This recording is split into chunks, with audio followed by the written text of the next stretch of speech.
Та самая рыба Камчатского края снова в Ухте. Нежную рыбу и красную икру, которой славится Камчатка, уже завтра можно будет попробовать в «Жемчужине Севера». Подробнее о деликатесах Виктория Денисова.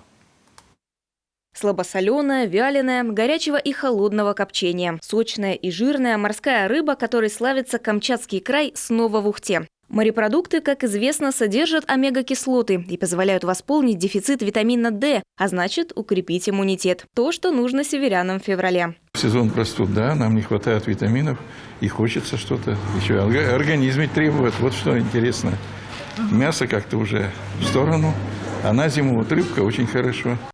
Легендарная камчатская чавыча. Омуль, палтус, нерка, белорыбица. Рыбу готовят по особым рецептам, сохраняя все ее полезные свойства. А отборная красная икра порадует гурманов. Оценить ту самую рыбу Камчатского края в Ухте можно будет с 18 по 20 февраля по адресу Октябрьская, 34 в здании магазина «Пятерочка».